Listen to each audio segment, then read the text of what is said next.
So, this is going to be a video about applying the logic of which respirators to use for DIY use, because as I've said before, you can actually use gas masks and respirators and everything for lots of household utility kind of jobs, not just prepping for a doomsday disaster. So, this is going to be a bit similar to the video I did on levels of respirator protection, but it's mostly just focused on household DIY.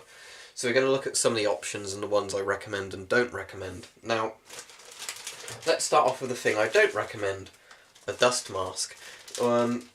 These basically are totally useless, no insult to this particular company, but I've never used a good dust mask, and as I've spoken with lots of people who also don't recommend using dust masks, these are like the bare minimum of what you want, and these are only really for nuisance dust. As soon as you start getting, because even with these, I think they do these in the particulate-free model, but, so, for dealing with stuff like asbestos and stuff like that,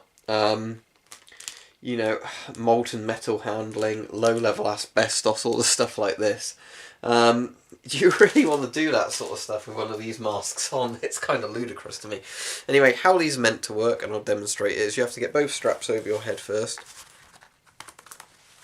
Then you get the lower strap and make sure that's lower down. Then you get the upper strap and put this above your ears, or like that. And the idea is meant to be that having the two straps like this pull it tight to your face, then you sort of pinch this metal band around your nose. That's meant to make it airtight. The problem is they never are. And some people will say, oh, it's because you didn't get the right size one for your face. These are generally a universal size thing. So I really hate these things. As said, I've been issued them properly in my size before. Brand new 3M ones. So, a good brand. And I still found they did almost nothing to, get rid of dust. I found they gave me a false sense of security.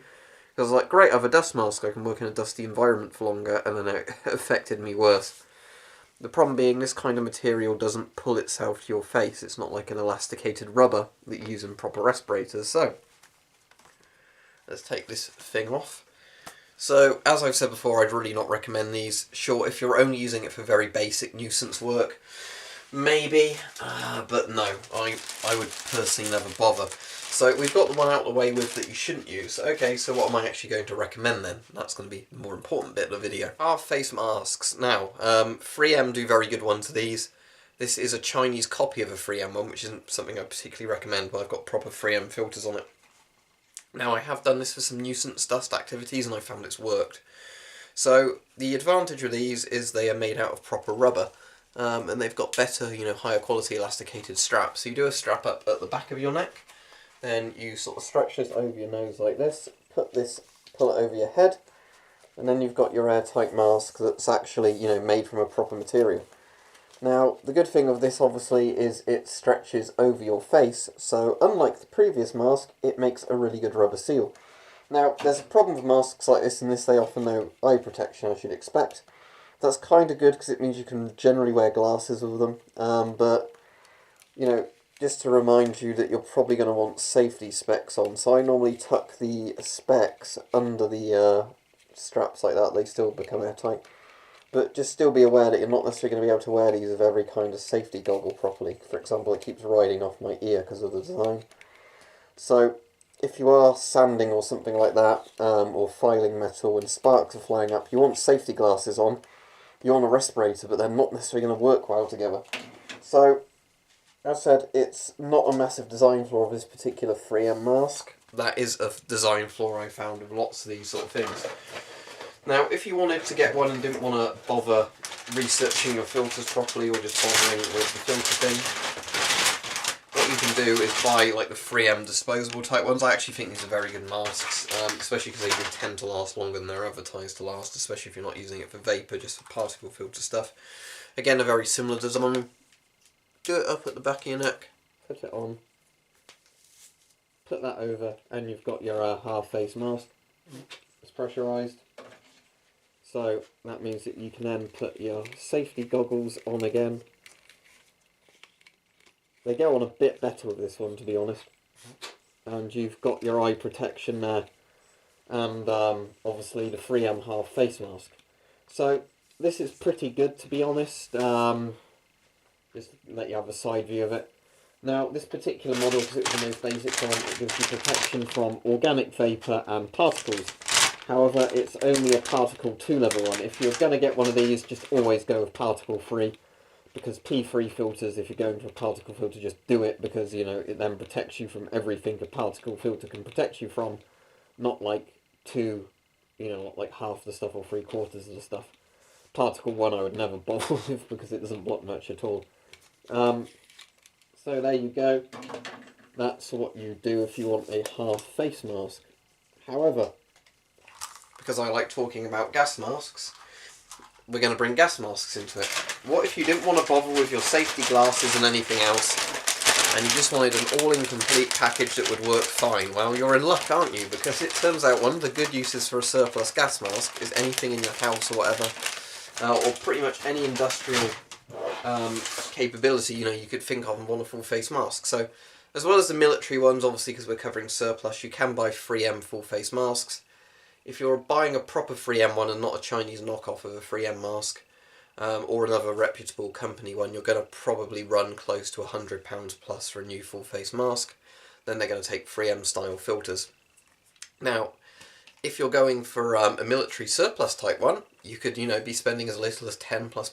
Now, obviously, as I said before, they're not all guaranteed to work, but this is a pretty low level of threat in a sense. It's not, an instant killing nerve agent you're probably working with, so it's not so serious. So, obviously, I've done videos before speaking about filters, so, research what filters you need, particle filters or vapour filters, but even expired military filters, which are normally P3, combined with the charcoal, they're at least going to protect you from particulates. Now, the only thing I'm going to mention here is not all military gas masks have good lenses.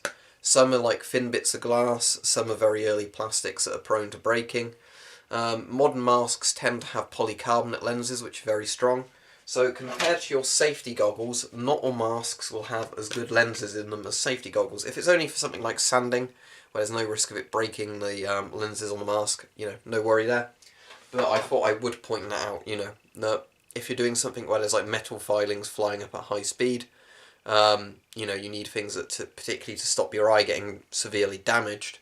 You might want to actually invest a bit more and get something like an Avon FM12 polycarbonate lenses in it.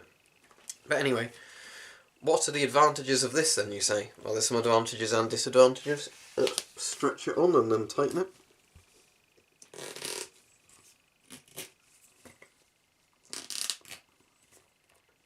Now, advantage-wise, this might surprise people, but I actually think a lot of full face masks are more comfortable than half masks.